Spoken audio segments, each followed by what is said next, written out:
चीज तक सब कुछ विदेशी बेचेंगे इस देश में, ऐसा माहौल बनाया जा रहा है।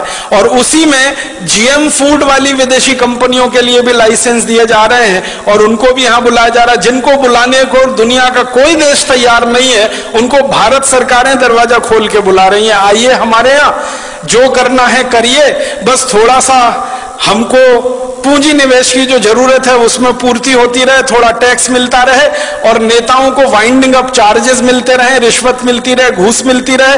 हर विदेशी कंपनी के लिए दरवाजा खुला है। ऐसा लगता है कि भारत कोई खैराती धर्मशाला हो गया है जिसमें हरेक के लिए दरवाजा खुला है, सबको बुलने आने की खुली छूट है। अभी थोड़े दिन पहले हम जिनको भगा रहे थे भारत छोड़ो, अब उनको बुला रहे हैं वापस आओ। 1942 में महात्मा गांधी का नारा था इस देश में, क्रांतिकारियों का नारा था क्विट इंडिया, छोड़ो भारत। अब हमारे देश के प्रधानमंत्री और मुख्यमंत्रियों का नारा है निट इंडिया, वापस आओ, KNIT, फिर जुड़ जाओ हमारे देश से। तो इतनी बेशर्म हमारे देश में नेतागिरी आई है, क्योंकि मैंने पहले ही कहा कि ये गोरे अंग्रेजों की जगह काले अंग्रेजों ने ले ली है। दिल दिमाग उनका वैसे ही चलता है जैसे अंग्रेजों का चलता था। आज हमारा देश दुर्भाग्य से पूरा का पूरा खतरे में है, क्योंकि ऐसे नेता देश में कुर्सी पर काबिज हैं जो हर क्षेत्र में विदेशी कंपनियों को बुला रहे हैं। उन्होंने इतिहास से सबक नहीं सीखा है कि एक गलती जहांगीर ने की थी जिसकी सजा पूरे देश ने 200 साल भुगती थी।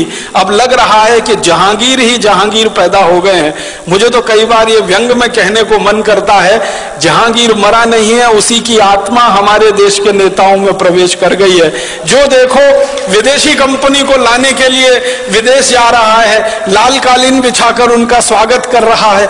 हमारा देश ऐसा हो गया। अब विदेशी कंपनियां घुस गई, हजारों हजारों की संख्या में घुस गई। इन कंपनियों ने जिंदगी के हर क्षेत्र पर कब्जा कर लिया।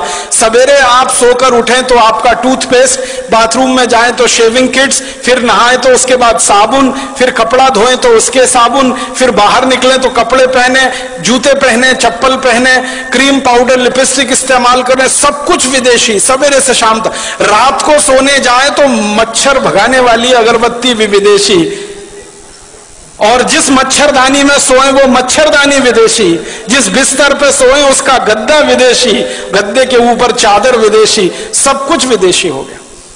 50 साल पहले तक इस देश में स्वदेशी स्वदेशी स्वदेशी स्वदेशी मंत्र हुआ करता था। आज इस देश के नेताओं ने विदेशी विदेशी विदेशी सब बना दिया। तो आजादी के 60-62 साल में हर क्षेत्र में विदेशीकरण जब हो रहा हो, तब स्वदेशी की बात करनी ही पड़ेगी। और आजादी के 60-62 सालों में जब हर क्षेत्र में परावलंबन बढ़ रहा हो, तो हमें फिर स्वावलंबन